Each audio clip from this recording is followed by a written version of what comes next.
अच्छा जी, ये admin panel है इसका। इसके अंदर हम एक एक करके तमाम चीजों को पहले देख लेते हैं, फिर हम इसकी कस्टमाइजेशन की तरफ भी जाएंगे। सबसे पहले फ्रॉम टॉप लेफ्ट टॉप से ये हमारे पास डैशबोर्ड का पहला लिंक है, जो कि ये आपको व्यू नजर आ रहा है। इसके अंदर क्या क्या चीजें, ये भी तमाम चीजें समझ में आ जाएंगी। इसके बाद होम और इसका अपडेट्स, अगर कोई अपडेट्स अवेलेबल होंगी फ्रॉम वर्डप्रेस, यानी वर्डप्रेस ऑर्गेनाइजेशन ने अगर कोई इसका पेज निकाला हुआ है, कोई अपडेट होगी तो आपके पास यहाँ पर अवेलेबल होगी कि जी आप अपने वर्डप्रेस को अपडेट कर लें। अगर अप टू डेट है तो यहाँ पे कह देंगे जी अप टू डेट है, आपको जरूरत नहीं इसको वर्डप्रेस के फ्रेमवर्क को अपडेट करने की। ठीक है जी। इसके बाद नेक्स्ट है हमारे पास पोस्ट्स।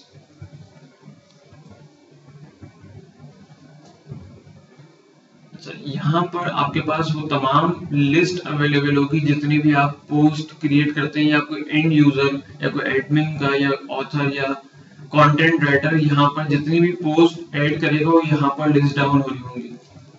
ठीक है। पोस्ट के अंदर हमारे पास 2-3 मेन्यूज में ऑप्शंस और हैं। इसको मैं थोड़ा सा जूम करूं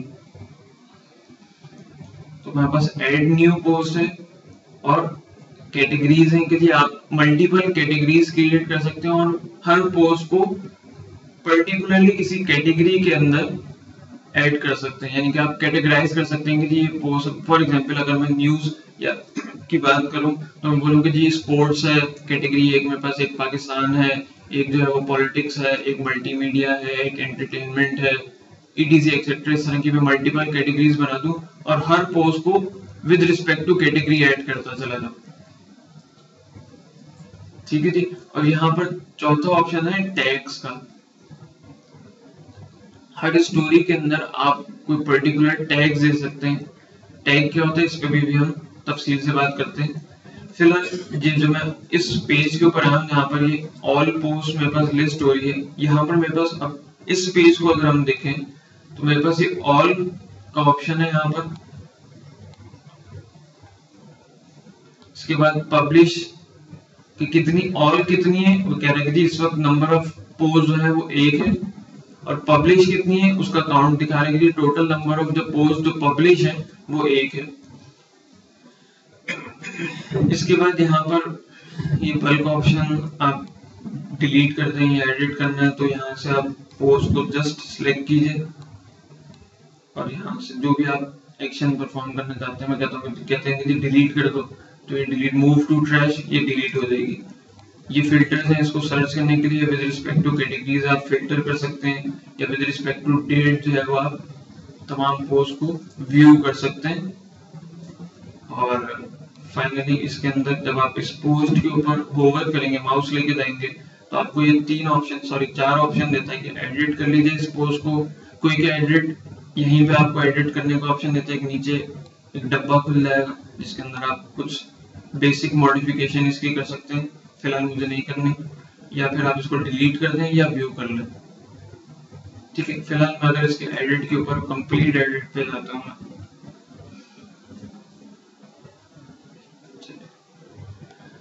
जब आप एडिट पेज को इसके ओपन करेंगे तो ये इसका टाइटल है। ठीक है जी। ये इसका परमालिंक है। परमालिंक क्या होता है, यानी कि जब आप इस पोस्ट को व्यू करेंगे तो जो यूआरएल इसका बना हुआ है, परमालिंक बेसिकली इसका यूआरएल है, इस पोस्ट का यूआरएल, जिसको आप चेंज भी कर सकते हैं और बहुत सारे काम और कर सकते हैं, वो भी अभी हम देख लेते हैं। और ये इसकी डिस्क्रिप्शन है कि जी इस पोस्ट की डिस्क्रिप्शन जो है वो यहाँ पर ये एक छोटा सा आपको एडिटर मिलता है जिसके अंदर आप बेसिक फॉर्मेटिंग परफॉर्म कर सकते हैं और यहाँ पर आप इसके कंटेंट एडिट कर दीजिए। सब प्लस यहाँ पे आपको एक और ऑप्शन देता है कि जी विजुअल और टेक्स्ट। अच्छा, विजुअल जो है जो नजर आना है, और टेक्स्ट में जो है वो आप HTML, नॉर्मली लोग करते हैं कि टेक्स्ट मोड में जाके अपनी HTML यहाँ पे ऐड कर देते हैं। यहाँ पर आप अपनी HTML ऐड कर सकते हैं, यानी कि मैं अगर कहूँ कि मैं HTML के टैग ऐड करूंगा तो आप टेक्स्ट मोड में अपना HTML ऐड कर सकते हैं। विजुअल मोड में आपको यही चीज नजर आएगी, जिस तरह से एक ड्रीम व्यूअर होता है, एक सोर्स होता है और एक उसका व्यू मोड होता है। तो बेसिकली ये इसका व्यू मोड है, ये इसका सोर्स मोड है, लाइक ड्रीम व्यूअर। ठीक। अच्छा, इसके बाद इसके कुछ ऑप्शंस हैं जो कि इसके लेफ्ट साइड पे आएंगे। मैं क्योंकि इसको जूम कर रहा हूँ तो ये बॉटम पे जा रही है आपके, सॉरी राइट साइड पे इसके कुछ ऑप्शंस हैं। इस पोस्ट को दबा करके हम एक काम करते हैं, एक नई पोस्ट क्रिएट करते हैं, इसको छोड़ देते हैं।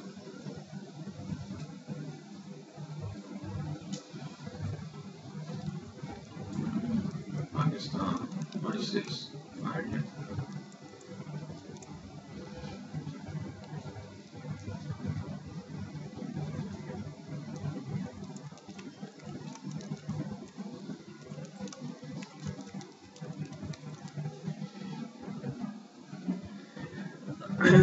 अच्छा जी, अब इसके जो ये राइट साइड पे जो ऑप्शन है, मैं इसको थोड़ा सा जूम कर लेता हूँ ताकि सबको नजर आ जाए।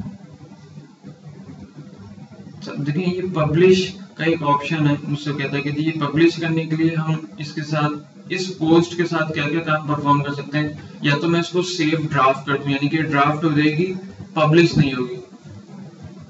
ठीक है जी, यानी कि इसका स्टेटस जो है वो ड्राफ्ट आप इसको रख सकते हैं। इसके अलावा और कौन से स्टेटस आप रख सकते हैं, पेंडिंग रिव्यू या ड्राफ्ट कर दीजिए। अच्छा, अब ये इन चीजों का इस्तेमाल कहाँ पर आता है? फॉर एग्जाम्पल मैं अगर एक न्यूज पोर्टल की बात करूं कि या कोई ऐसे ब्लॉग, फॉर एग्जाम्पल 10, 20, 25, 50 लोग हैं जो कि एक वेबसाइट के ऊपर ब्लॉगिंग करते हैं या कंटेंट को पोस्ट करते हैं। ठीक है, और उन सबको लीड करने वाला या हेड जो है वो एक कोई मैनेजर है या कोई और सीईओ साहब है। तो वो कहते हैं कि जी आप जितने भी पोस्ट क्रिएट करें आप उसको ड्राफ्ट कर दें या पेंडिंग रिव्यू छोड़ दीजिए। मैं उसको जब चेक कर लूंगा तो मैं या आपके पास ऑथराइजेशन नहीं है कि जी आप सिर्फ ड्राफ्ट कीजिए, पब्लिश कोई और साहब करेंगे। उसको रिव्यू करने के बाद उसको पब्लिश कर दिया जाएगा। तो आप अपनी स्टोरी जो है वो फाइल कर दीजिए, उसको देख के परख के उसमें अगर कंटेंट मॉडिफिकेशन करनी होगी तो वो करने के बाद जो है उसको पब्लिश कर दिया जाएगा। तो ये वहां पर ये चीजें इस्तेमाल होती है। ठीक है जी। अच्छा, इसके अलावा हमारे पास विजिबिलिटी का एक ऑप्शन है। फिलहाल विजिबिलिटी है पब्लिक। पब्लिक से मुराद ये कि जब ये पोस्ट पब्लिश होगी तो क्या ये पब्लिकली तमाम लोग देख सकते हैं या इसमें भी कोई हम रिस्ट्रिक्शन लगा सकते हैं? इसके अंदर रिस्ट्रिक्शन आप 3 तरह से बाय डिफॉल्ट दे सकते हैं। इसके अलावा ऑप्शंस भी आप ऐड कर सकते हैं। पहली चीज है public, stick this post on the front page to the front page, यानी कि हमेशा ये पोस्ट जो है वो फ्रंट पेज पे लगी रहे। तो ये आप इसको अगर आप चेक कर देते हैं तो ये हमेशा आपके होम पेज पे तो रहेगी मगर होम पेज से हटेगी नहीं ये पोस्ट। फिलहाल हमें इसकी जरूरत नहीं है। पासवर्ड प्रोटेक्टेड, कि जी अगर कोई ये पोस्ट व्यू करना चाहता है तो आप इसको कोई पासवर्ड प्रोटेक्टेड कर देंगे जी ये पासवर्ड देगा तो ही ये पोस्ट व्यू कर सकता है, या फिर आप इसको प्राइवेट कर दीजिए। प्राइवेट में होगा कि कोई नहीं देख सकेगा, सिर्फ वो साहब देख सकेंगे जो एडमिन होंगे या जो इसके ऑथर होंगे। इसके अंदर अच्छा रूल्स के ऊपर भी आता है। ठीक है, फिलहाल मैं ये कह रहा हूँ कि जी सिर्फ जिसने ये पोस्ट क्रिएट की है वो देख सकेगा, या फिर एडमिन जिसके पास इस पूरी वेबसाइट का एडमिन का एक्सेस होगा वो इस पोस्ट को व्यू कर सकता है, अदरवाइज कोई और इसको व्यू नहीं करेगा। फिलहाल हम इसको पब्लिक कर देते हैं। तीसरी चीज, अगर आप शेड्यूलिंग करना चाहते हैं कि जी ये पोस्ट आज नहीं कल सुबह पब्लिश हो, तो ये कहता है कि जी पब्लिश इमीडिएटली, यानी कि जैसे मैं ये पब्लिश का बटन क्लिक करूं तो ये पोस्ट पब्लिश हो जाए।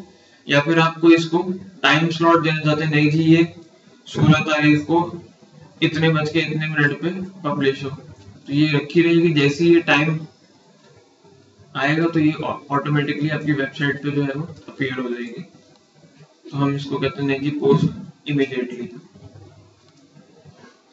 अच्छा जी, इसके बाद है इसके फॉर्मेट्स। ये जो पोस्ट है ये किस फॉर्मेट में आपकी वेबसाइट पे पब्लिश होगी, ये पोस्ट बेसिकली है क्या। स्टैंडर्ड के अंदर ये इस तरह से नजर आएगी जिस तरह से ये हेलो वर्ल्ड की पोस्ट नजर आई, यानी कि एक स्टैंडर्ड है कि जी टाइटल, डिस्क्रिप्शन और ये आपके मेन कंटेंट का पार्ट है, यानी सेंटर बॉडी का पार्ट है। इसके अलावा आपके पास ऑप्शन कौन, या तो आप ए साइड यानी ए साइड पे ले जाएं, यानी जो आपके लेफ्ट या राइट पे जो नेविगेशन होगी या जो ऑप्शंस होंगे, लाइक ये जो मेरे पास ये लेफ्ट साइड बार है, आप इसको इस तरफ लेके जाना चाहते हैं तो ये इस तरफ चली जाएगी। अगर ये कोई इमेज है, जस्ट इमेज है, सॉरी किधर गया,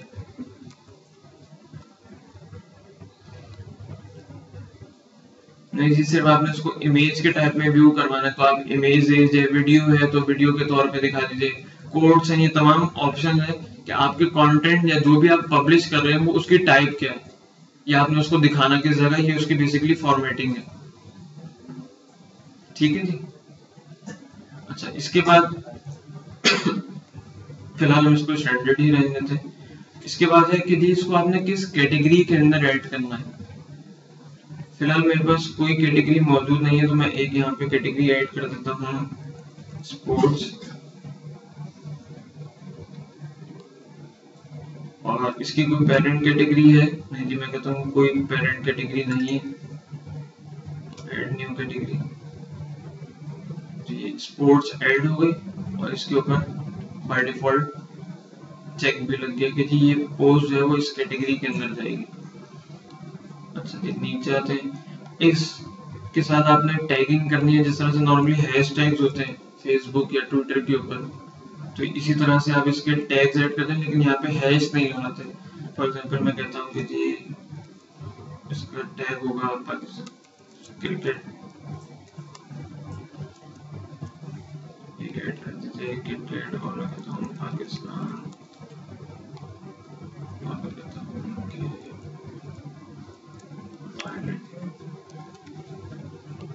तो ये बेसिकली तीन टैग जो है वो मैंने इससे एसोसिएट कर दिया इस पोस्ट को। नहीं, लिमिट नहीं। यूजर को एडवांटेज मिलता है, प्रेफरेंस इन व्हाट सेंस, मतलब जैसे कि हम जो पहले डाल रहे हैं उसके कुछ होता है कि नहीं, पहले से मुराद मतलब जैसे आपने क्रिकेट पहले डाला तो नहीं। ठीक है जी। और फाइनली इसकी कोई आपने फीचर्ड इमेज ऐड करनी है या नहीं, तो अगर मैं कहता हूँ कि जी मुझे कोई इमेज जो है वो ऐड करनी है, तो आप जब सेट फीचर्ड इमेज पे जाएंगे तो यहाँ पर दो ऑप्शंस आपको वर्डप्रेस बाय डिफॉल्ट देता है कि जी या तो आप कोई फाइल अपलोड कर दीजिए, या फिर इसकी जो मीडिया लाइब्रेरी है, जो कि फिलहाल इस वक्त यहाँ पर कोई भी इमेज नहीं है, या तो आप मीडिया लाइब्रेरी में से कोई इमेज ले लीजिए या फिर आप कोई फाइल अपलोड कर दीजिए। तो मैं कहता हूँ भाई कोई फाइल अपलोड कर देते हैं।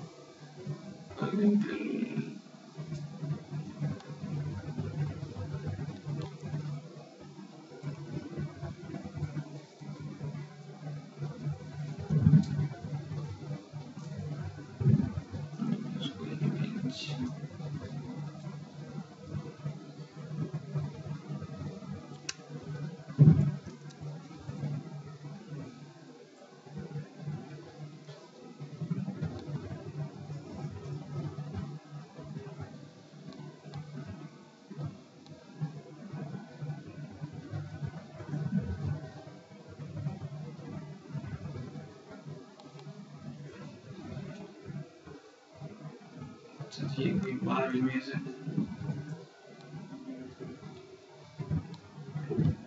ये इमेज, और मैं कहता हूँ जी सेट फीचर्ड इमेज, ये इसकी फीचर्ड इमेज लगी जो भी है बाहर, एक मिनट। ठीक है जी, तो ये आपके पास तमाम ऑप्शंस आ गए। इसके अलावा कुछ और ऑप्शंस भी जो फिलहाल अभी हमने देखे नहीं, इसको भी जरा से देख लीजिए। देखिए यहाँ पर फिलहाल ये राइट साइड पे जितना ऑप्शंस है इसके अंदर ये अवेलेबल है। कुछ ऑप्शंस जो है वो डिफॉल्ट में वर्डप्रेस ओपन नहीं करता, तो इसके लिए आप अगर टॉप के ऊपर देखें तो यहाँ पर एक स्क्रीन ऑप्शन,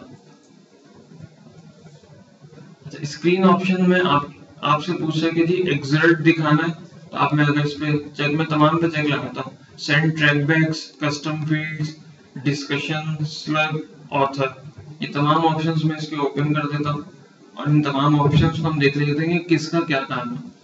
तो अब जब मैंने सब पे चेक लगा दिया तो ये एक्सर्ट मुझसे पूछ रहे कि जी इस पोस्ट का कोई एक्सर्ट हो, एक्सर्ट क्या होता है? एक तरह से ब्रीफ इंट्रोडक्शन, यानी कि फॉर एग्जांपल मैं आपसे कहूँ कि जी इस वक्त मैं होम पेज पे मौजूद हूँ, इसको जरा गौर से सुन लीजिए। तो जिस वक्त ये मेरे पास यहाँ पे लिस्ट आई होगी तमाम पोस्ट की, तो ये एक टाइटल है, और यहाँ पर जो डिस्क्रिप्शन नजर आएगी ये आपको एक्सर्ट नजर आएगा बेसिकली। और जब आप इस पोस्ट पे क्लिक करेंगे तो जो आपने डिस्क्रिप्शन दी होगी, यानी कि जो कंप्लीट स्टोरी है जो हम यहाँ पर दे रहे होंगे बेसिकली यहाँ पर, तो एक काम करते हैं दे देते हैं, एक्सर्ट में देता हूँ, लेट्स ओपन दिस।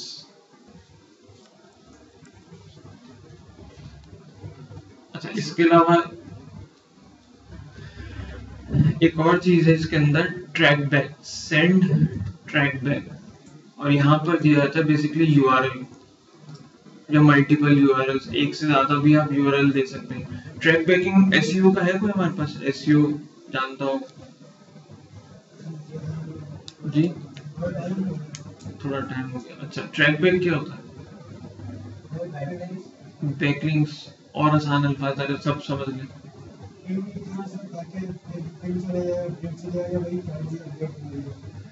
बेसिकली यहाँ पर हम अगर फॉर एग्जांपल मेरी एक ब्लॉगिंग वेबसाइट है या एक वेबसाइट है सीएम जो कि मैं वर्डप्रेस पे चला रहा हूँ, और इस तरह की मेरे पास 5, 6, 8, 10, 15, 20 वेबसाइट्स हैं, ठीक है। और फॉर एग्जांपल जो कंटेंट मैं यहाँ पोस्ट करता हूँ, यहाँ पर जो भी मैं कंटेंट इस वक्त पोस्ट कर रहा हूँ, मैं यही कंटेंट मुख्तलिफ वेबसाइट्स के ऊपर भी दिखाता हूँ, डिफरेंट लेआउट, डिफरेंट डिजाइन के साथ, जो कि लोग अमूमन करते हैं। तो मैं जब कोई भी कंटेंट ऐड करूं तो मैं अपनी वेबसाइट को अगर बताना चाहता हूँ कि जी मैंने एक पोस्ट जो है वो नई क्रिएट कर दी है, तो तुम इसको कैप्चर कर लो या उठा लो, देख लो, तो उसको बताने के लिए यहाँ पर बेसिकली उस ट्रैक बैकिंग के लिए या बैकलिंकिंग के लिए, या जहां जहां पर मेरी वेबसाइट का बैकलिंक मौजूद है, बैकलिंक बेसिकली एसईओ के लिए इस्तेमाल किया जाता है, वो क्या है उसकी तफसील में हम फिर कभी चलाएंगे, लेकिन उसको सिर्फ बताने के लिए कि जी मैंने एक पोस्ट क्रिएट कर दी है, इसको आगे देख लो, दैट्स इट। ठीक है, 2 मिनट सवाल मैं भी लेता हूँ, इसको मैं कंप्लीट कर लूँ फिर सारे सवाल लेता हूँ। अच्छा जी, इसके बाद नेक्स्ट है हमारे पास कस्टम फील्ड। कस्टम फील्ड्स क्या है, इसको भी हम अभी थोड़ी देर में डिटेल में डिस्कस करते हैं, इसको फिलहाल छोड़ दें। और इसके बाद नीचे हमारे पास नेक्स्ट ऑप्शन है डिस्कशन। अगर मैं चाहता हूँ कि इस पोस्ट के ऊपर, इसको जूम कर लेते हैं,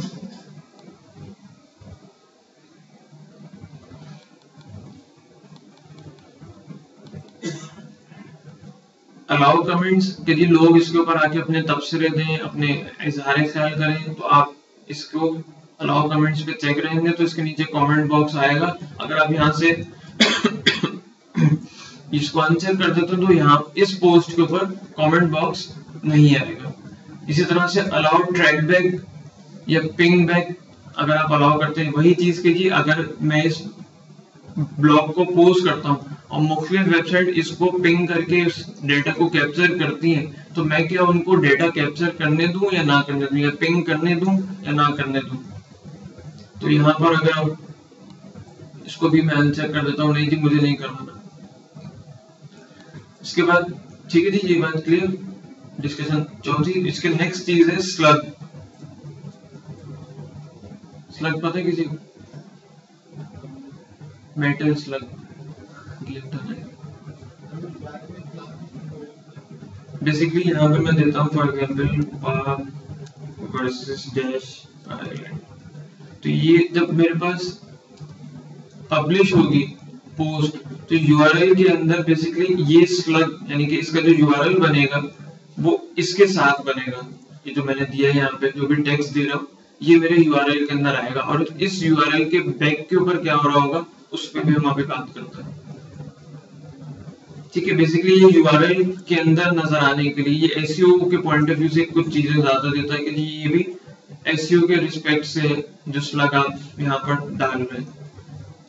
और उसके बाद ऑथर फिलहाल एडमिन ही है, और इसके बाद कोई और ऑप्शन हमारे पास है नहीं, तो हम फाइनली जाकर इस पोस्ट को जो है वो पब्लिश कर देते हैं। ठीक है, ये पोस्ट जो है वो पब्लिश हो गई हमारे पास।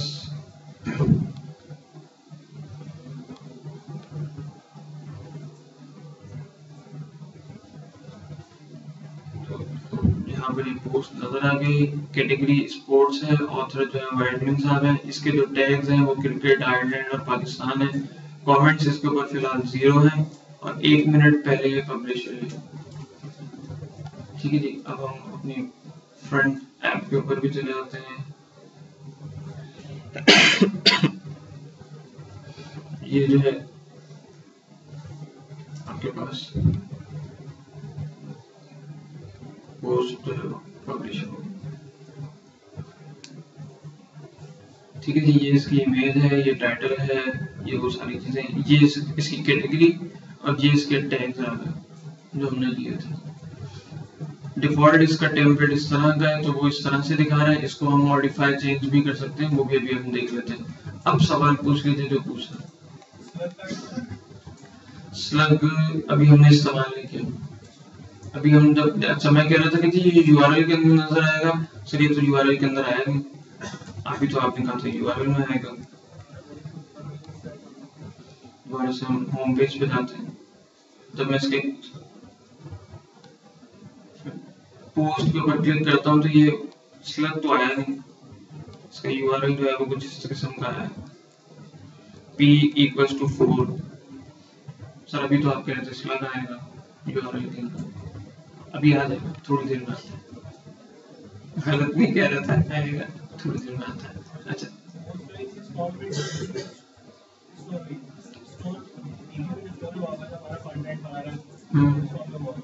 किस फॉर्म में होगा? कॉलम्स के अंदर क्या होगा डेटा? HTML फॉर्म में स्टोर।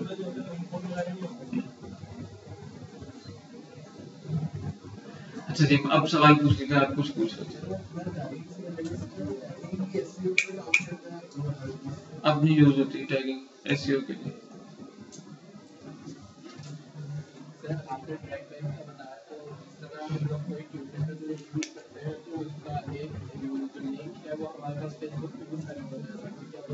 वो भी ट्रैक बैक है। मुख्तलिफ ऐप्स आती है ना कि आप उसी एक ऐप को यूज करें, इंस्टाग्राम, पिंटरेस्ट और फेसबुक और ट्विटर, सब पे वो वही चीज पोस्ट कर रहा होता है, तो वो बेसिकली वो ट्रैक बैक की बताते हैं कि जी ये मेरी चीज है, ये इसको अपने पास रख लो। वो आप उससे पहले वो आपको लॉगिन करवाता है तमाम जगहों पे,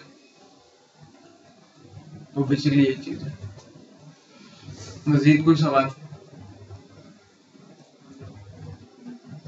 कोई सवाल नहीं? अच्छा जी, यहाँ तक आसान है।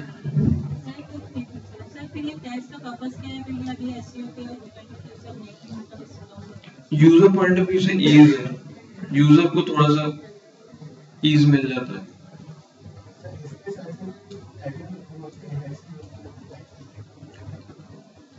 करवाना चाहे तो हो जाती, लेकिन करवाते नहीं है। गुड प्रैक्टिस नहीं, प्रैक्टिस ही नहीं, पहले थी, 2 साल 3 साल पहले थी, अब नहीं। एसईओ एक अलग टॉपिक है। भारत में मुख्तसरन बताता हूँ, टैगिंग को जो है वो इस वक्त जितने भी सर्च इंजन है, ये जो हमने टैग्स क्रिएट किए, अगर आप इसकी बात करें तो इसको नॉर्मली अब नो इंडेक्स नो फॉलो रखा जाता है। जो लोग एसईओ के नो इंडेक्स नो फॉलो इस वजह से रखा जाता है कि कंटेंट डुप्लीकेट हो रहा होता है, और इसको गूगल या वो Bing as a spam treat करता है। अगर आप एसईओ की फील्ड के हैं और अगर आपको मालूम हो कि जी टैग्स को गूगल जो है वो एज ए स्पैम ट्रीट करता है। और दूसरी चीज ये कि अगर आप इसको नो इंडेक्स नो फॉलो ना करें तो कंटेंट डुप्लीकेशन की वजह से आपकी वेबसाइट पे पेनल्टी पड़ती है। ठीक है, तो आप बजाय ऊपर जाने के नीचे आते हैं। खैर वो एक अलग टॉपिक है, ये एसईओ का है, छोड़ दें इसको।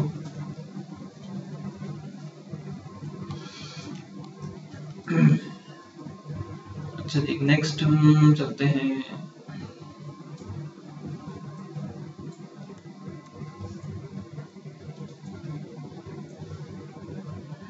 नेक्स्ट जो हमारे पास लिंक है वो है कैटेगरीज का। कैटेगरीज के अंदर जब हम आते हैं तो यहाँ पर कहता है कि जी ऐड न्यू कैटेगरी, तो आप नेम दे दीजिए। मैं कहता हूँ कि लेट्स से एक और कैटेगरी क्रिएट करते हैं, पाकिस्तान। इसका स्लग होगा पाकिस्तान, और इसका कोई पेरेंट होगा। मैं कहता हूँ नहीं जी कोई पेरेंट नहीं होगा। इस कैटेगरी की अगर आप कोई डिस्क्रिप्शन ऐड करना चाहें तो डिस्क्रिप्शन ऐड कर दीजिए। फिलहाल मैं कुछ नहीं दे रहा, इसको ऐड कर देते हैं सिंपली। ऐड न्यू कैटेगरी, तो एक और आपके पास कैटेगरी आ गई पाकिस्तान। एक जो हमने अभी थोड़ी देर पहले बनाई थी स्पोर्ट्स की, और एक अनकैटेगराइज ये ऑलरेडी बाय डिफॉल्ट वर्डप्रेस के साथ आई थी, इसको रखे रहने देते हैं। ठीक है, इसमें ये जो काउंट दिखा रहा है कि जी इस कैटेगरी के अंदर टोटल नंबर ऑफ पोस्ट कितनी है, ये बेसिकली इस चीज का काउंट है। ठीक है, और इसके अलावा मजीद कोई चीज नहीं है आपको समझने वाली। टैग्स में इसी तरह से आपके पास टैग्स की लिस्ट आ रही होगी जो हमने अभी बनाई थी। अगर आपने कोई टैग जो है वो ऐड करना है तो आप यहाँ से ऐड कर दीजिए। कैटेगरी और टैग में यहाँ पर जो डिफरेंस है वो डिफरेंस ये है कि टैग में जो है वो पेरेंट नहीं होता, कैटेगरी में पेरेंट होता है, टैग के अंदर कोई पेरेंट नहीं होगा, यानी टैग का कोई अब्बा नहीं होगा इन शॉर्ट। नेक्स्ट जो है वो हमारे पास मीडिया है। ये आपके पास पूरी मीडिया लाइब्रेरी, आप यहाँ पर कितनी आपकी ऑलरेडी लाइब्रेरी के अंदर इमेजेस कितनी है, क्या है, वो तमाम लिस्ट यहाँ पर हो रही होगी। अगर आपने कोई ऐड करनी है तो सिंपली आप ऐड कर दीजिए, जिस तरह से मैंने अभी अपलोड की थी इस तरह से आप भी कर दीजिए। ठीक है, नेक्स्ट हमारे पास है पेजेस। मैं आता हूँ पेजेस के ऊपर।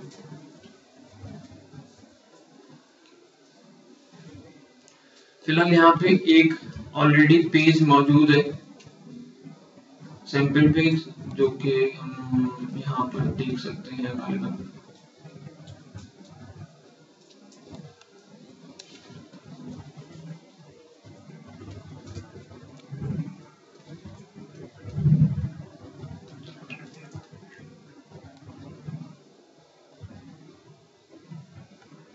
हमारा पेज पब्लिशिंग,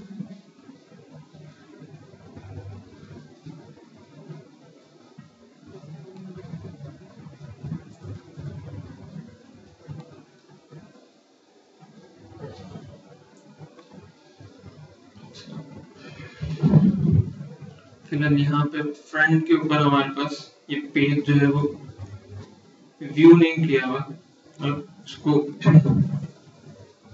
दिखाया नहीं है। इसको किस तरह से लेके आना है ये भी हम देख लेते हैं।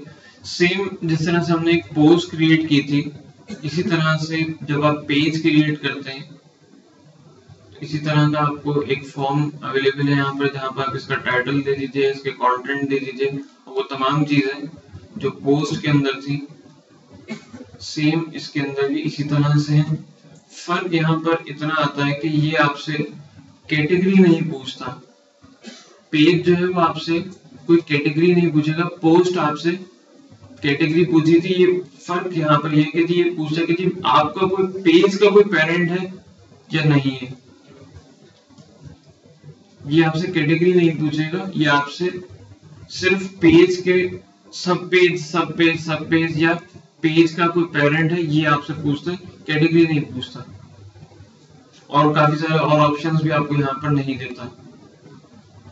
अच्छा, एक और चीज यहाँ पर मैं ऐड कर दूं, जो मैंने अभी आपको बहुत सारी बातें बताई थी, इसके अंदर एक और चीज आप ऐड कर लीजिए।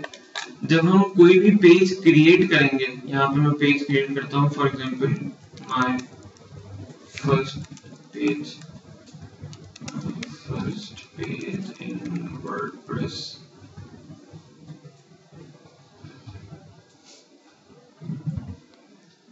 जब आप इसको पब्लिश करते हैं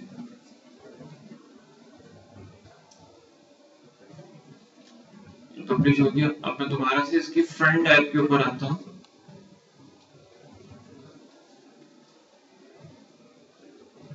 अच्छा, ये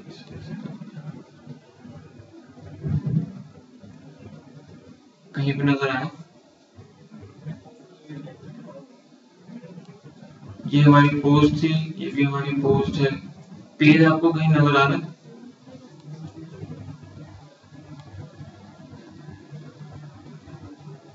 किसी जगह पे? फिलहाल पेज नहीं है। अच्छा, ये पेज नजर क्यों नहीं आ रहा? नॉर्मली डिफॉल्ट जो वर्डप्रेस का बिहेवियर है, इस वर्जन में इन्होंने पेजेस को हटा दिया, लेकिन जो इससे 4 तक, वर्डप्रेस 4 वर्जन तक जो भी आप पेज क्रिएट करते हैं वो बाय डिफॉल्ट आपके मेन्यू नेविगेशन का पार्ट बनता है फ्रंट ऐप के ऊपर। ये 4.1.1 में उन्होंने पेजेस को जो है वो नेविगेशन से निकाल दिया, नहीं तो बाय डिफॉल्ट जो है इसके जो प्रीवियस वर्जन है वर्डप्रेस के, उसके जितने भी आप पेजेस क्रिएट करते हैं वो बाय डिफॉल्ट आपके मेन्यू नेविगेशन का पार्ट बनना चाहिए, जिसको हम मजीद मॉडिफाई कर सकते हैं, अपने हिसाब से कस्टमाइज कर सकते हैं। किस तरह से वो भी हम देख लेते हैं। ठीक है, ये बात लिख लीजिएगा। बहरहाल ये हमने एक पेज क्रिएट कर दिया। नेक्स्ट हमारे पास ऑप्शन है कमेंट्स का। यदि आपकी वेबसाइट या जितने भी ब्लॉग्स हैं, पोस्ट हैं, उनके ऊपर लोगों ने जो जो कमेंट्स किए हैं वो यहाँ पर आप आ रहे होंगे।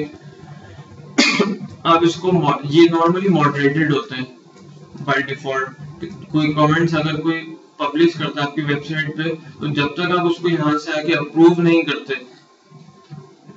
इस एडमिन सेक्शन से आके अप्रूव नहीं करते, तो वो आपकी बाय डिफॉल्ट जो है वो वेबसाइट पे पब्लिश नहीं होता अनटिल एंड अनलेस कि आप उसको यहाँ से आके अप्रूव करें।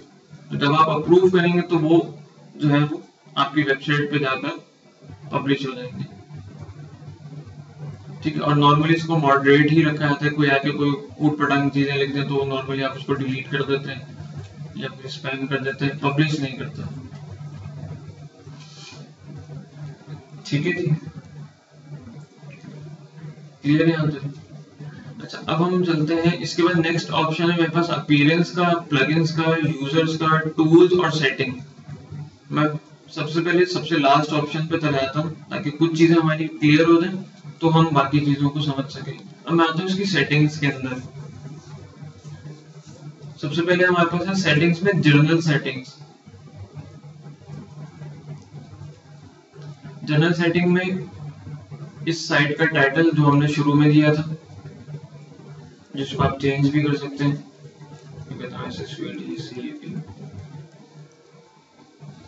Just another website, WordPress website में इसको कहता हूँ जी PHP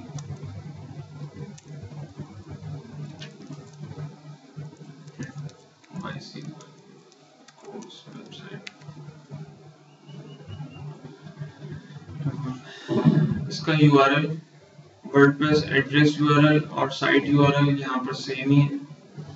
इसके बाद जो ईमेल एड्रेस दिया था वो ईमेल एड्रेस। अच्छा, तीसरी चीज यहाँ नेक्स्ट जो है वो मेंबरशिप है। अगर आप यहाँ पे इसको चेक लगा देते हैं, फिलहाल ये अनचेक होता है, इसको चेक लगाने से होगा ये कि कोई third person other than admin या आपकी वेबसाइट पे जो कंटेंट अपलोड कर रहे हैं कंट्रीब्यूटर या कंटेंट राइटर, फ्रंट ऐप से यानी कि इस जगह से कोई भी बंदा आपकी वेबसाइट के ऊपर रजिस्टर हो सकता है या नहीं हो सकता, यानी कि मैं उसको लॉगिन फैसिलिटी दूं या ना दूं। तो अगर मैं इसको एनीवन कैन रजिस्टर पे चेक लगा देता हूं, तो फिर फ्रंट ऐप से कोई बंदा भी मेरे पास रजिस्टर हो सकता है। उसका जो रोल होगा बाय डिफॉल्ट वो कंट्रीब्यूटर होता है। अच्छा, इसके अंदर जो नंबर ऑफ रोल्स हैं,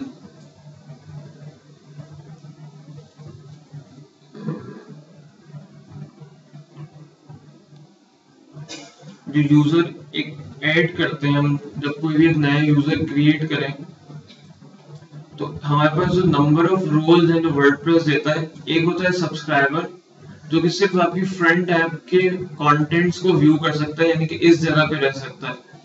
बैकएंड एडमिन के ऊपर उसका कोई एक्सेस नहीं होगा। नेक्स्ट है कंट्रीब्यूटर। कंट्रीब्यूटर जो है वो आपके पास कंटेंट को ऐड कर सकता है, ना डिलीट कर सकता है, ना एडिट कर सकता है, ना पब्लिश कर सकता है। ठीक है जी। इसके बाद है ऑथर, जो कि एडिट कर सकता है, डिलीट कर सकता है, इंसर्ट कर सकता है, लेकिन पब्लिश ये भी नहीं कर सकता। ये ड्राफ्ट कर सकता है, पेंडिंग रिव्यू के लिए छोड़ सकता है, पब्लिश ये भी नहीं कर सकता। इसके बाद है एडिटर।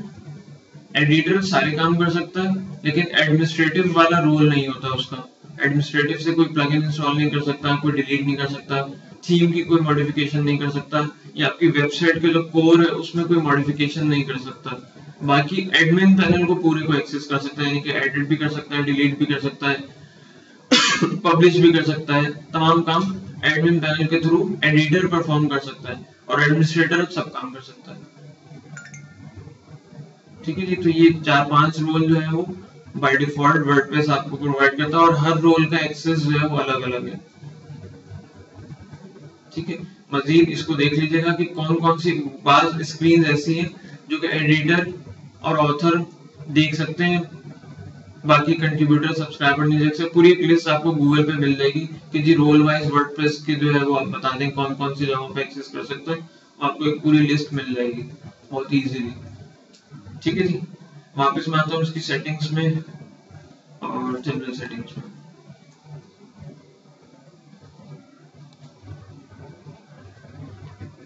अच्छा जी, जो न्यू यूजर आपके पास यहाँ पर यही पूछ रहे हैं कि जी अगर कोई बंदा रजिस्टर्ड हो तो उसका जो डिफॉल्ट रोल है वो सब्सक्राइबर हो, कंट्रीब्यूटर हो, ऑथर हो, एडिटर हो या एडमिन हो। तो आप यहाँ पे जो भी डिसाइड करेंगे तो जो बंदा भी रजिस्टर्ड होगा उसका बाय डिफॉल्ट जो रोल होगा वो यहाँ जो आप देंगे वो असाइन हो जाएगा। ठीक, अच्छा आपका टाइम जोन क्या है, तो आप यहाँ से अपना टाइम जोन डिसाइड कर लीजिए। हमारा टाइम जोन क्या है, GMT।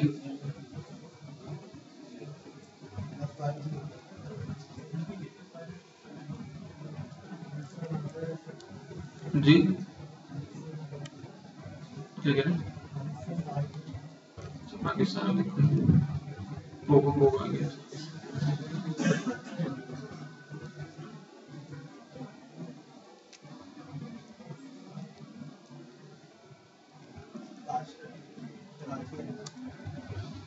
ठीक है जी, तो हम कराची ले लेते हैं यहाँ पे। और डेट फॉर्मेट आपको कौन सा पसंद है वो आप यहाँ से डिसाइड कर लीजिए। टाइम फॉर्मेट आपको कौन सा अच्छा लगता है वो आप यहाँ पे सेट कर दीजिए। तो जो टाइम फॉर्मेट या डेट फॉर्मेट आप यहाँ सेट करेंगे वो आपकी तमाम पोस्ट और पेजेस के साथ ये नजर आ रहा होगा आपको। ठीक है, वीक स्टार्ट कब होता है, मंडे को होता है, सबको पता है, कोई सी बात नहीं। तो ये हमने जो भी चेंजेस किए वो हम सेव कर देते हैं, तो ये एक सेव हो गई। और नेक्स्ट हम चलते हैं राइटिंग की तरफ। नेक्स्ट जो सेटिंग में हमारे पास ऑप्शन है राइटिंग का, इसके अंदर जो ऑप्शन है, सबसे पहला ऑप्शन है कन्वर्ट इमोशंस लाइक, ये जो इन्होंने साइन दिया हुआ है। जब आप अपने कंटेंट के अंदर ये लिखें तो इसकी जगह वो जो फेस बना हुआ आ जाता है, या अगर ये जो कॉलन सी लिखे दो जबान निकली हुई आ रही थी तो वो चीजें जो है आपको नजर आ जाएंगी। जो इमोशंस है, इमोजी।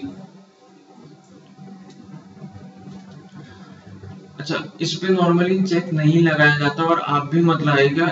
ये एक ऑप्शन है जो कि पता नहीं क्यों दिया है वर्डप्रेस ने, जिसको यूज नहीं किया जाता और अगर यूज करें तो मुश्किल ही पैदा होती है बनाने वाले के लिए। वो ये है कि जी WordPress should correct invalid nested HTML automatically, यानी कि अगर कहीं आप गलती से कोई टैग लगाना भूल गए तो वो कहता है कि जी मैं खुद से लगा दूं उस टैग को। तो वो बार बार अगर आप इंडेंटेशन भी आगे पीछे कर दें तो वो कहता है कि जी ये टैग मिसिंग है, वो खुद से राइट कर देता है। तो आपका पूरा फॉर्मेट जो है, या तो आप इंडेंटेशन बहुत प्रॉपर रखें तो ये आपको फायदा देगा। अगर आप इंडेंटेशन प्रॉपर नहीं रखते तो फिर पता नहीं क्या से क्या कर देगा, जो आपके लिए मुश्किल ही क्रिएट करेगा HTML लिखने वालों के लिए।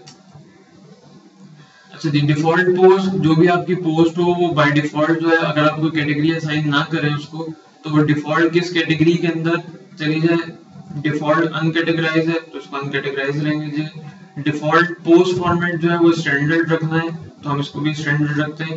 एक और हमारे पास यहाँ पे ऑप्शन है प्रेस दिस। अच्छा, मैं इसको प्रेस करता हूँ, कुछ भी नहीं हो रहा, कह रहा है प्रेस करो प्रेस करो, मैं क्लिक कर रहा हूँ, कुछ नहीं हो रहा, पता नहीं अजीब सा बटन। तो इस पे जब आप राइट क्लिक करेंगे, लेफ्ट क्लिक हम लोग करते हैं, सर कुछ भी नहीं हो रहा था, आपने बोला था प्रेस करें, प्रेस करें, मैंने किया, कुछ हुआ। इस पर राइट क्लिक जब आप करेंगे तो ये आपको एक बेसिकली कोड देता है बुकमार्क का।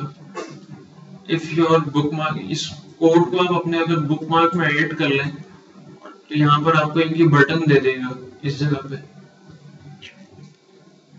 जब नेक्स्ट टाइम जब आप इस बुकमार्क के बटन पे क्लिक करेंगे, अगर मैं इसको ऐड करूँ यहाँ पे,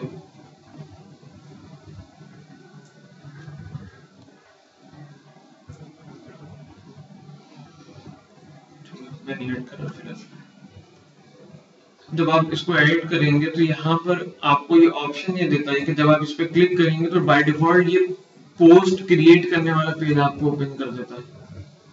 यानी कि एडिटर्स के लिए आसानी है, डायरेक्ट आप पूरी वेबसाइट में जाके लॉगिन करें, फिर ये करें वो करें, फिर वहां पे क्लिक करें, तो वो डायरेक्ट यहाँ पर लॉगिन करके एक दफा छोड़ दें। जब भी कोई पोस्ट क्रिएट करनी होती है तो यहाँ पर आप क्लिक करें तो वो एड पोस्ट का पेज आपके पास ओपन हो जाएगा।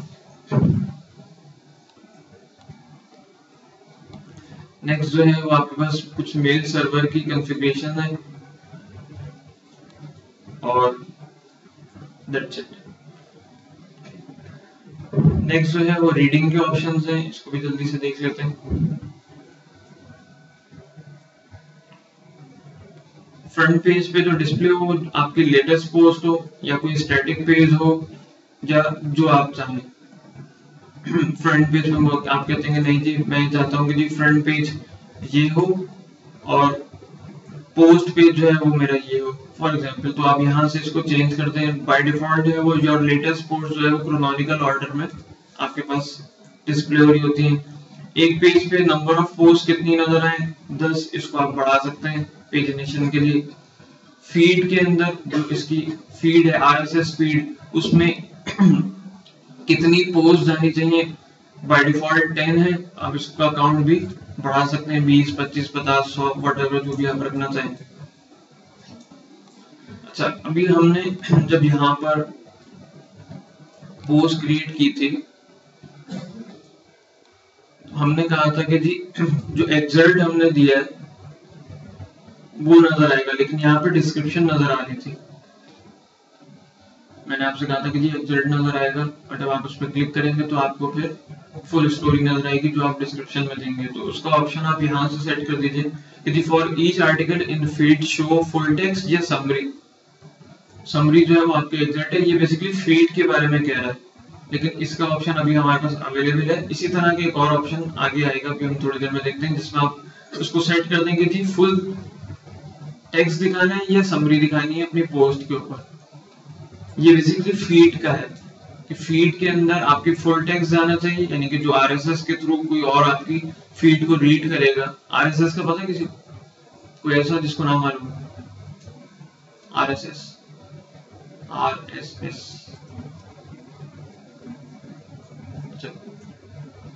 किसको मालूम है? और एक दो और जी मैम आपको मालूम है आरएसएस? नहीं सर, आपको मालूम?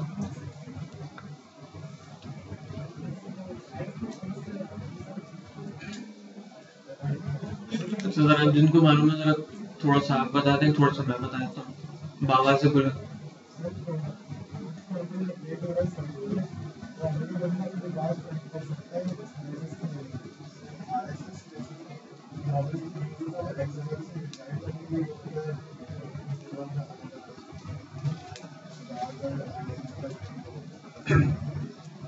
देखिए मुख्तलिफ वेबसाइट्स जो है वो अपनी आरएसएस फीड प्रोवाइड करती हैं।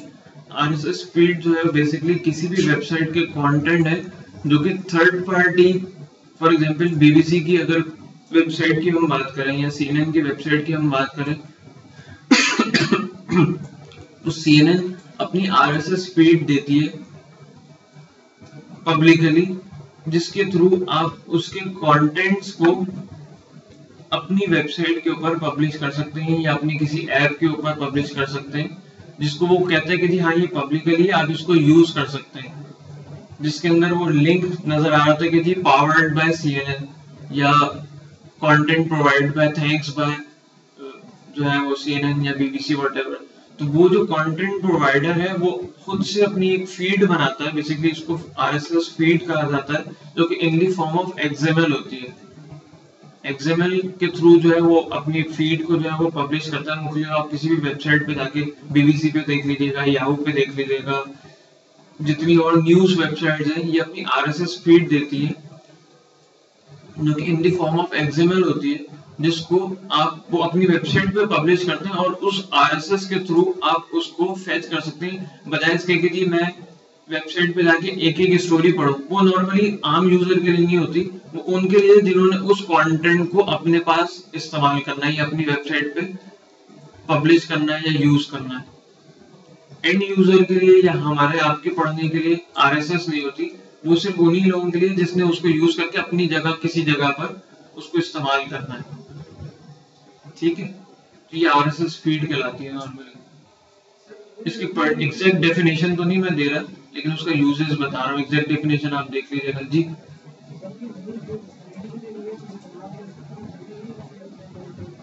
हाँ, न्यूज रीडिंग, अगर आप न्यूज रीडिंग के लिए भी इस्तेमाल करना चाहते हो तो कर लीजिए, कर सकते हैं, बिल्कुल कर सकते हैं। ठीक है जी। और discourage search engines from indexing this file, या अगर आप इंडेक्सिंग मना करना चाहते हैं तो यहाँ पर आप चेक लगा दीजिए कि नहीं करूंगे भी वेबसाइट को।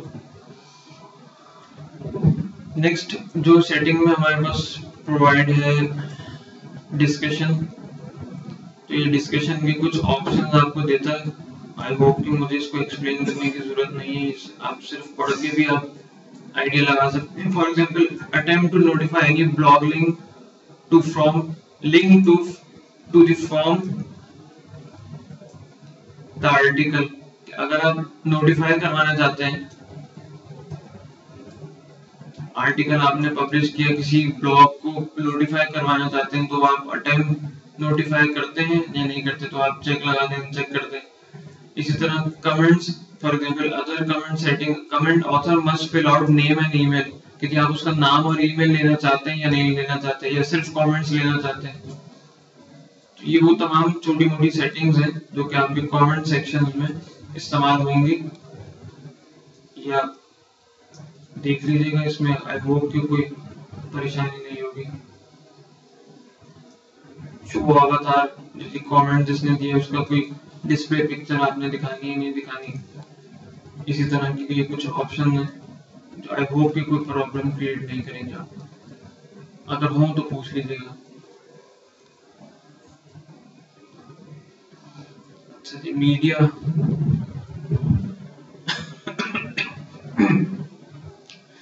थंबनेल का साइज क्या होगा, उसकी हाइट क्या होगी, विड्थ क्या होगी, आपकी इमेज जो है वो क्रॉप करनी है नहीं करनी है, मीडियम साइज। बेसिकली वर्डप्रेस जो है वो 3 साइजेस में, कोई भी आप इमेज अपलोड करें उसको 3 साइजेस में क्रॉप करके या रीसाइज करके अपने पास रखता है। एक थंबनेल साइज है, एक मीडियम और एक लार्ज साइज है। इन तीनों का साइज जो है वो आप यहाँ से मॉडिफाई कर सकते हैं। कि डिफॉल्ट साइज थंबनेल का 150 नहीं, मुझे चाहिए 120। अगर आपका टेम्पलेट में जो है वो 120 पिक्सेल्स की इमेज थंबनेल पे सेट होती है, तो आप यहाँ से आकर उसके पिक्सेल्स के साइज जो है वो चेंज कर दीजिए। ठीक है जी। अच्छा, organize my uploads into month and year based folder. WordPress इस पे चेक लगा हुआ और चेक लगा रहना चाहिए। वर्डप्रेस करता ही है, इसको मैं थोड़ा सा एक्सप्लेन कर दूं। फॉर एग्जांपल अभी चल रहा है मार्च 2015, तो ये एक फोल्डर बनाता है फॉर एग्जांपल अपलोड्स का, फॉर एग्जांपल ये बनाता है अपलोड्स का। इसके अंदर ये बनाएगा 2015 का एक फोल्डर और उसके अंदर बनाएगा 03 का एक फोल्डर। और जितनी भी पोस्टिंग इस मार्च 2015 के अंदर हुई है, जितनी इमेजेस, वो तमाम इमेजेस या multimedia file, audio file, video file, वो तमाम इस जगह पर रखिएगा।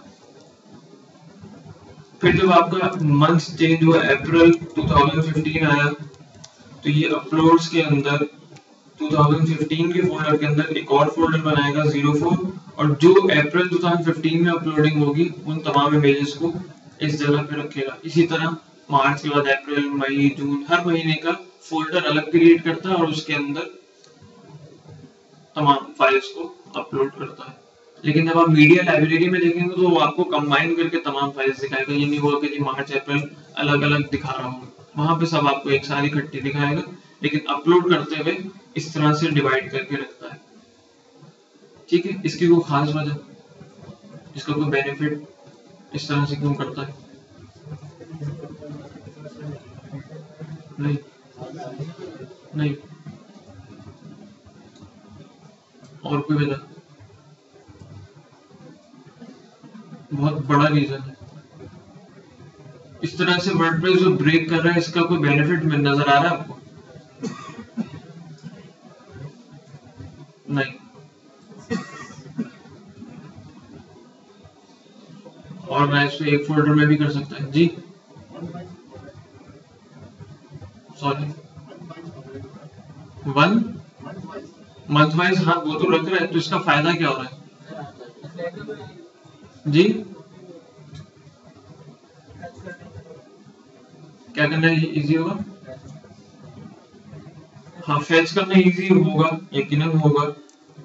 फेचिंग जो है वो आसान होगी। इसकी रीजन ये है कि अगर एक फोल्डर के अंदर, एक फोल्डर आपके पास 500 MB का है, उसमें से कोई अगर आपने एक फाइल निकाली, क्योंकि नॉर्मली जब आप कोई फाइल का जो ये सेव करता होगा डायरेक्ट इस डायरेक्टरी के अंदर, फॉर एग्जांपल ये ईयर का मंथ्स के फोल्डर ना बनाए, ईयर्स के फोल्डर बनाए फॉर एग्जांपल, तो 2015 के फोल्डर के अंदर अगर 1000 इमेजेस है, उन 1000 इमेजेस का साइज 500 MB बनता है, और आपने इसमें से फाइल लेके आनी है abc.jpg,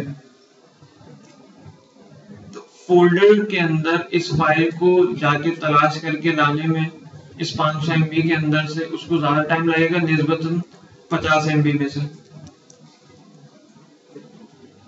तो जो हर महीने का जो फोल्डर बन रहा है उसका यकीनन साइज कम होगा, उसके अंदर फाइल्स कम होंगी, चीजें आसानी से निकाल के लाना ज्यादा आसान होगा। ठीक है, तो जितनी बड़ी डायरेक्टरी होगी उसमें से चीज को निकालने में टाइम तो थोड़ा सा बहुत ज्यादा नहीं, बहुत थोड़ा सा परफॉर्मेंस के ऊपर इस चीज से इम्पैक्ट पड़ता है। मतलब बहुत ज्यादा नहीं कि मैं कहूँगी कि वो जो 2 घंटे में चीज आनी थी वो 5 सेकंड में आ जाएगी, ऐसा नहीं होगा। बहुत माइनर सा डिफरेंस आता है, लेकिन बाहर लाता है परफॉर्मेंस के ऊपर। तो परफॉर्मेंस आपकी इससे बेहतर हो जाती है मंथ वाइज जो डिवाइड करके रख रहा है। ठीक है, अच्छा जी, नेक्स्ट और आखिरी और सबसे मोस्ट इम्पोर्टेंट जो सेटिंग है वो है परमालिंक की। परमालिंक जो है वो आपकी वेबसाइट के URL का स्ट्रक्चर है। डिफॉल्ट जो है वो ये है कि लोकल होस्ट वर्डप्रेस, और ये क्वेश्चन मार्क करके p इक्वल्स टू 1 2 3 से दिया। बेसिकली p जो है वो पोस्ट, और 1 2 3 उस पोस्ट की आईडी है जो कि डेटाबेस में स्टोर हुई है। वो कहता है कि डिफॉल्ट ये है, इसको आप सेट कर सकते हैं डे और नेम से। अगर मैं इस पे चेक लगा दूं तो ये फिर दिखाएगा वर्डप्रेस 2015 03 आज की डेट, यानी जिस दिन भी वो पोस्ट पब्लिश हुई होगी उसकी डेट, और उसके बाद उस पोस्ट का टाइटल या वो स्लग जो हमने दिया था। अगर हम स्लग नहीं देते तो डिफॉल्ट उसके टाइटल से स्लग बनाता है, वो या तो वो स्लग देगा या फिर जो हमने स्लग दिया होगा वो देगा, या फिर मंथ और नेम, या तो न्यूमेरिक, या सिर्फ और सिर्फ पोस्ट नेम। तो मैं इसको सिर्फ और सिर्फ पोस्ट नेम के ऊपर कर देता हूँ फिलहाल। तो लोकल होस्ट वर्डप्रेस, और उसके बाद उस पोस्ट का नाम जो कि टाइटल से उठाएगा या स्लग से उठाएगा। ठीक है, और इसको मैं कर देता हूँ सेव।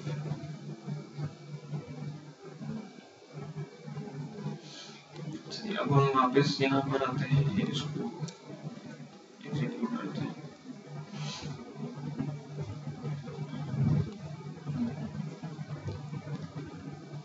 अब की दफा तो मेरे पास टाइटल सॉरी URL जो बना है वो बना है जो मैंने स्लग दिया था।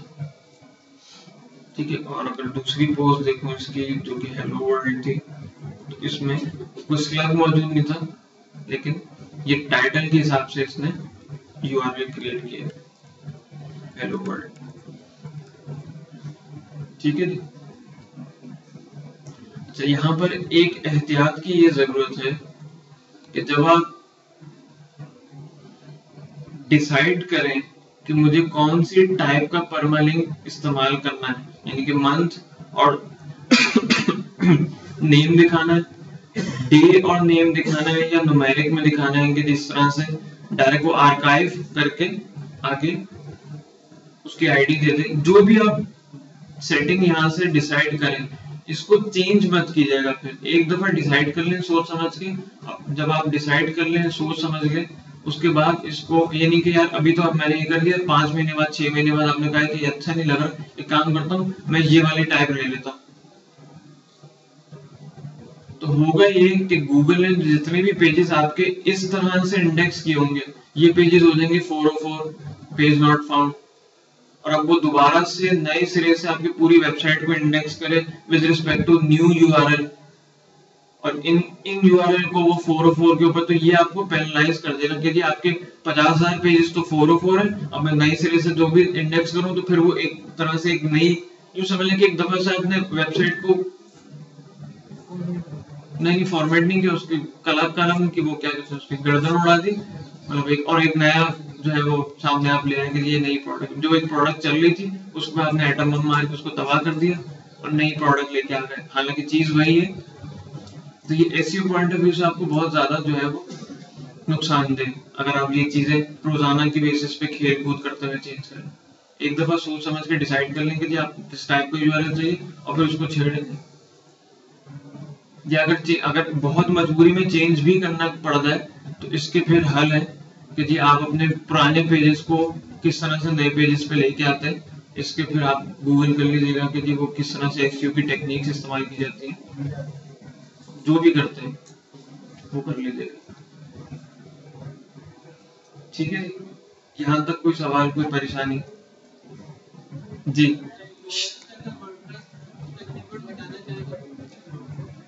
तो हटा दें, ये तो मेरे पास फिलहाल वर्डप्रेस है ना, यहाँ पे मेरे लोकल होस्ट और वर्डप्रेस मेरे यूआरएल के अंदर, मतलब मैंने जो इंस्टॉल किया है तो वहां पे वर्डप्रेस लिखा हुआ आ रहा है। आप वर्डप्रेस मत लिखिएगा, आप उसका कोई और नाम दे दीजिएगा, नो वन दे दीजिएगा। हाँ देखिए यकीनन देखिए, ठीक है। मजीद कोई सवाल? अभी आ रही थोड़ी देर में, क्लियर है भाई यहाँ तक? अच्छा जी, हम अब चलते हैं इसकी अपीयरेंस के ऊपर। अच्छा, यूजर को भी हम देख लें। यूजर के अंदर आपके पास तमाम यूजर्स की लिस्ट आ रही होगी, जहाँ से आप ऐड कर सकते हैं, नया यूजर क्रिएट कर सकते हैं, डिलीट कर सकते हैं, या उसका रोल जो है मॉडिफाई कर सकते हैं। यूजर से रिलेटेड तमाम काम आपके यहाँ पर है। इसके बाद प्लगइन्स, आप के पास जितनी इंस्टॉल्ड प्लगइन्स हैं, ये जो प्लगइन्स अवेलेबल हैं उसकी लिस्ट यहाँ पर आ रही होगी, उसको आप एक्टिवेट, डीएक्टिवेट या नई प्लगइन इंस्टॉल कर सकते हैं, वो यहाँ से कर सकते हैं। किस तरह से करेंगे अब इसको भी देख लेते हैं। और आखिरी चीज है यहाँ पर अपीयरेंस।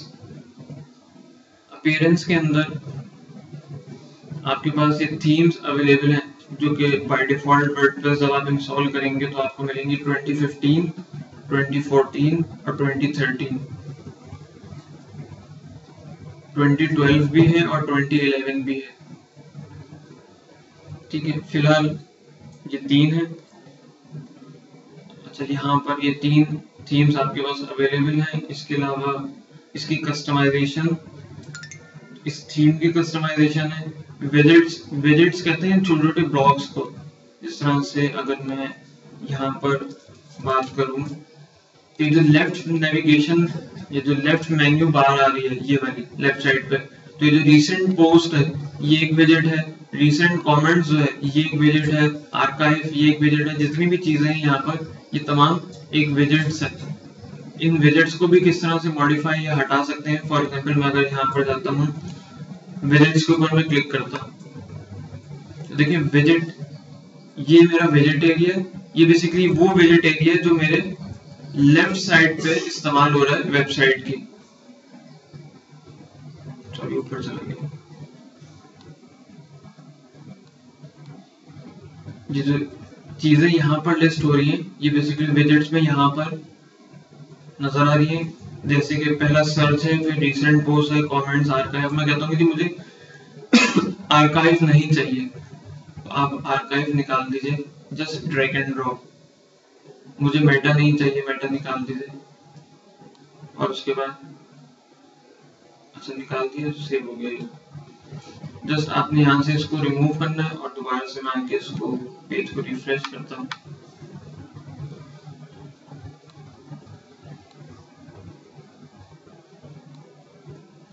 तो मेरे पास सॉरी रिसेंट पोस्ट है, कमेंट्स है, आर्काइव निकल गया, और क्या मैंने निकाला था पता नहीं, जो निकाला था वो निकल गया, मेटा निकल गया। ठीक है, मैं कहता हूँ कि सर्च भी निकालता हूँ, सर्च निकल गया, दोबारा से रिफ्रेश कर लीजिए तो यहाँ से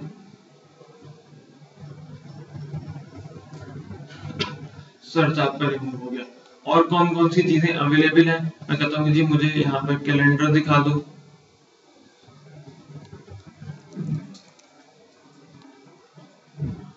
यहाँ जितनी विजिट्स आपके पास वर्डप्रेस में अवेलेबल है वो यहाँ से आप ड्रैग एंड ड्रॉप जस्ट कर लीजिए और यहाँ पे उसका आपको इम्पैक्ट नजर आ जाएगा। तो ये कैलेंडर आ गया, दैट्स इट। ठीक है जी, तो खेलना है इसके साथ बेसिकली। ठीक है सर हैं?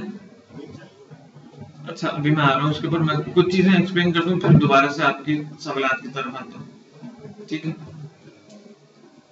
अच्छा जी, अब हम आते हैं इसके अंदर जो एक इम्पोर्टेंट चीज है। फॉर एग्जाम्पल मैं पहले थीम के अंदर जाता हूँ और मैं ये 2015 की बजाय 2014 को एक्टिवेट करता हूँ। जस्ट क्लिक एक्टिवेट, तो ये जो है एक्टिव हो जाएगी, नेम थीम एक्टिव। और आप यहाँ पर आए, इसको रिफ्रेश करें तो इसका एक ना लेआउट जो है उस थीम के हिसाब से आ जाएगा। अच्छा जी, 2014 के अंदर अगर आप यहाँ पर देखें तो ये टॉप नेविगेशन के अंदर ये इसके मेन्यूज हैं वेबसाइट के, ये लेफ्ट साइड बार है, ये इसके बीच में मेन कंटेंट बॉडी है, और ये इसके टॉप नेविगेशन या टॉप मेन्यूज हैं जिसमें हमारे पास वो पेजेस आ रहे हैं जो हमने क्रिएट किए थे। एक डिफॉल्ट पेज, सैंपल पेज मौजूद था यहाँ पे, ये सैंपल पेज के कंटेंट है, और एक वो पेज जो हमने बनाया था, और मैंने आपसे कहा था कि जी ये डिफॉल्ट जो है वो आपकी नेविगेशन का पार्ट बन जाता है। तो लेटेस्ट वर्जन में उन्होंने निकाल दिया, बेसिकली थीम के अंदर से निकाल दिया, बैकएंड के ऊपर मौजूद है।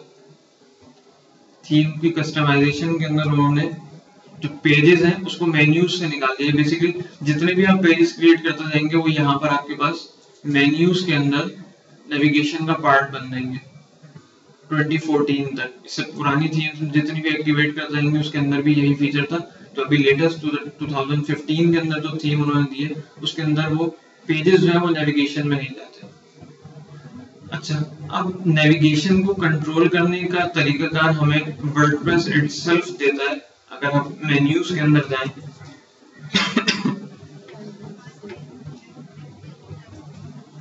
तो यहाँ पे वो आपसे कहता है कि जी ये एक प्लेइंग पेज आपको नजर आएगा। अच्छा, इसको जरा गौर से सुन लीजिए, इसको थोड़ा सा समझना है। बाकी इसके अंदर अभी तक आई होप कि कोई ऐसी टेक्निकल या कोई बहुत ज्यादा मुश्किल चीज नहीं थी। थोड़ा सा जो लॉजिकल चीज है वो यहाँ पर है, इसको जरा गौर से देख लीजिए। देखिए यहाँ पर फिलहाल मेरे से वो कहता है कि जी आप मेन्यू क्रिएट कीजिए, और ये जो लेफ्ट पे जो नजर आ रहे हैं ये बेसिकली फिलहाल साइलेंट मोड, मतलब वो एक हाइड मोड में, ये एक्टिव नहीं है। तो मैं एक मेन्यू क्रिएट करता हूँ, मैं लेट से कहता हूँ हेडर मेन्यू।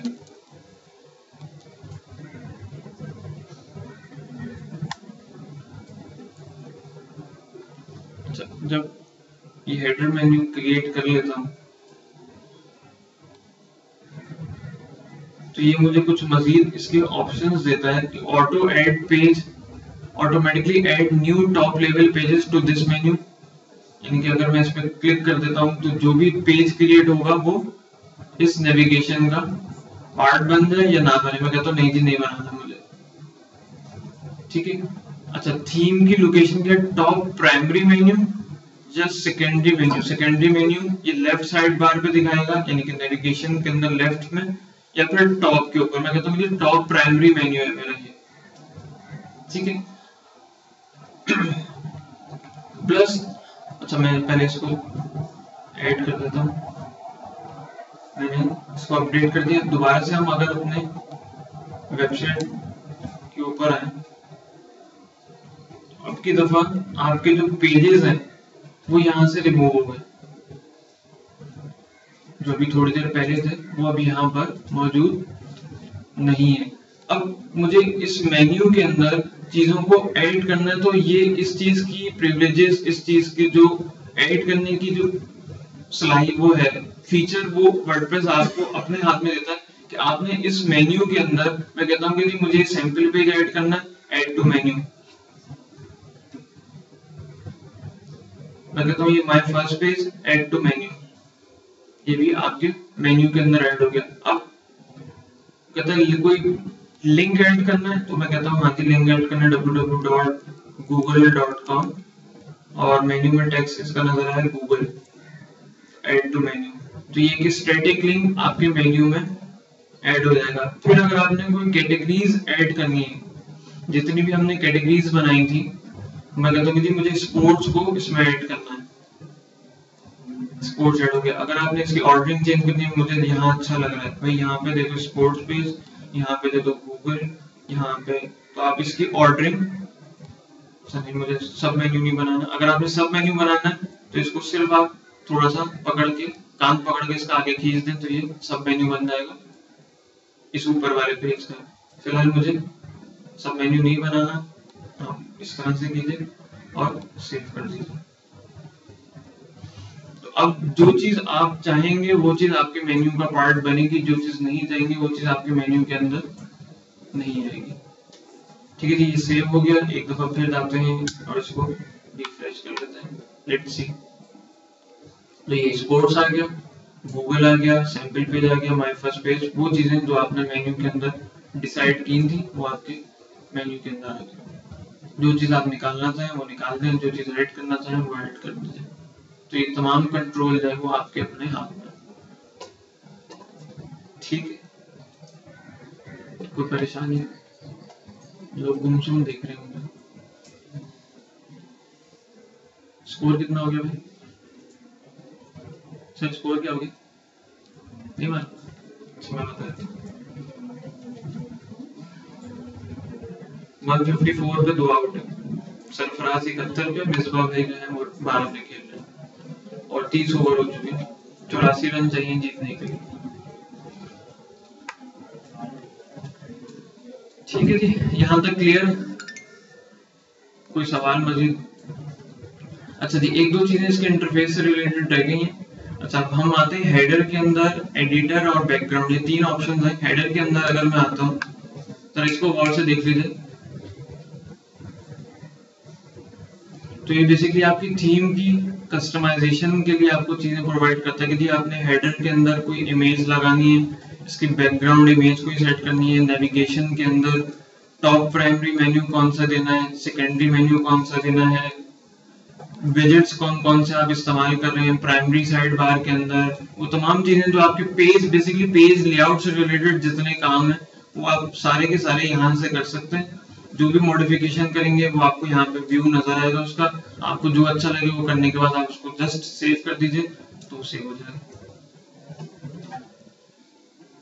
ठीक है, तो एक टूल है जिससे आपने खेलना है बेसिकली। बाज़ लोगों को मुश्किल लगता है ये, तो मुश्किल भी नहीं है इतना। भारत बैकग्राउंड, अच्छा एक चीज जो इसमें इम्पोर्टेंट है उसको देख लें, बाकी चीजें आसान है। ये है इसका एडिटर, इस एडिटर को जरा गौर से देख लीजिए।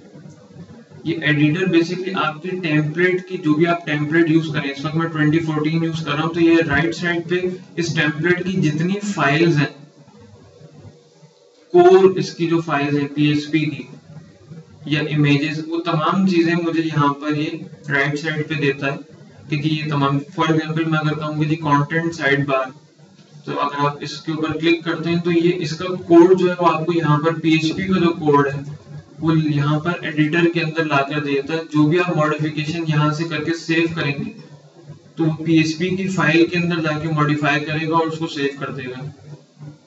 अच्छा, ये वाला जो एक्सेस है ये सिर्फ और सिर्फ एडमिनिस्ट्रेटर के पास होता है, ना ये एडिटर के पास होता है, ना कंट्रीब्यूटर के पास, ना ऑथर के पास, किसी सिर्फ एडमिन के पास इस चीज का राइट होता है। और जो काम आप यहाँ पर करेंगे उसका इम्पैक्ट डायरेक्टली आपके कोड के अंदर जाएगा, यानी कि ये आपकी एक तरह से कोड फाइल है जिसको आप एडिटर में खोल के मॉडिफिकेशन कर रहे हैं। तो यहाँ पर अगर कोई आप चेंज करें तो सोच समझ के हमेशा चेंज कीजिएगा ये डायरेक्टली फाइल के अंदर जाके सेव होगा और यहाँ पर अंडू का कोई मार्जिन नहीं है, यानी कि अगर आपने एक दफा सेव कर दिया और दोबारा आप कंट्रोल जी प्रेस करें तो वो अंडू नहीं चलेगा वहां पर। तो नॉर्मली इसको यूज किया जाता है डिबगिंग की हद तक। जब आपने अपने कोड को डिबग करना हो तो सिर्फ डिबगिंग के लिए हम इसको यूज करते हैं, इस एडिटर को।